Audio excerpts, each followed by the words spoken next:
Hello, Green Light Today family. This is part 2 of aligning life with vision, and I wanted to start it off with a quote.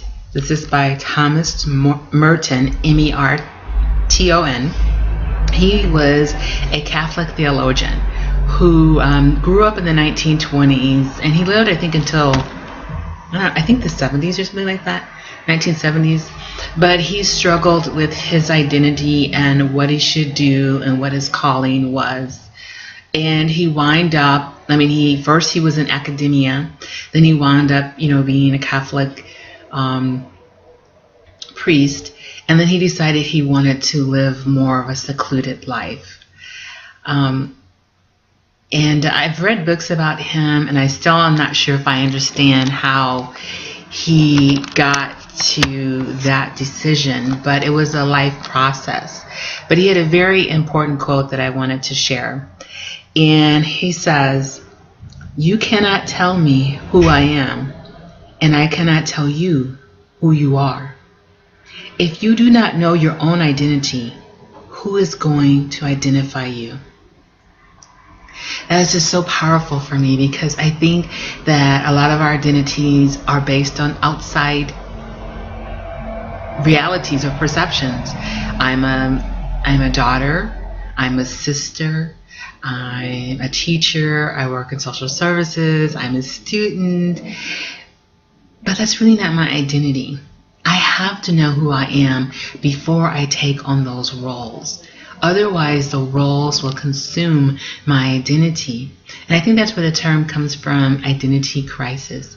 We really don't know who we are. And as long as we don't know that, no one can really help us. And there are a couple of things that he brought out in the book, is that we have to know that we are love. Not loved, not loving. We are love. We have to accept that unequivocally as our essence. Because once we accept that we come from such a spiritually profound place of beauty and essence, there is no doubt that our life is a continuation of an original story, of an original purpose. And we don't have to cling to other things in our life to give us identity. Another thing that he talked about is, how do we claim our love? He calls it belovedness. How do we claim our belovedness? And I find that I have to do that, on a daily basis, because sometimes there's so much energy that distracts me, or I think I have to do something because it's expected of me.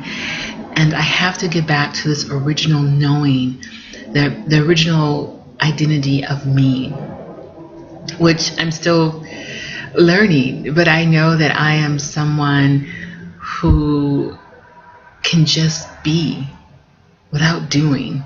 I don't even know how to explain that, but I can wake up in the morning and be content with who I am, and not really be so concerned about particular face that I have to put on.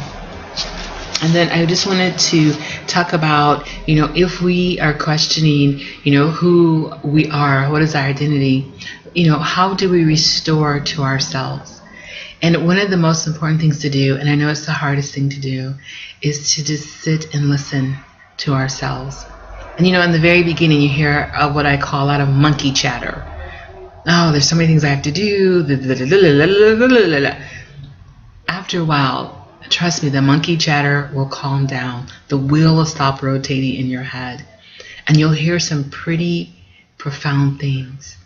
And then you'll start feeling them. But you really have to allow that place to be restored. And we have to become friends with our memory. I think we use memory. We don't love our memory. We don't allow our memory. In allowing your memory, you just observe what your memory has told you. And soon that memory fills in a lot of blanks. And that may be a difficult challenge.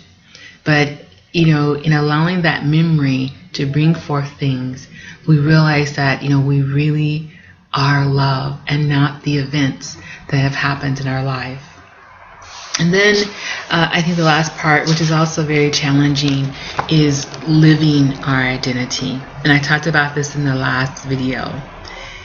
If I have a particular vision, purpose, goal in mind, how much time am I spending nurturing that? How much time am I spending loving that? Am I letting myself be easily distracted? I don't know. I think it's just really fascinating how if we allow to, our memory will let us know that we are love. We have always been love. We will always be love. Have a great day, and I will talk to you guys later.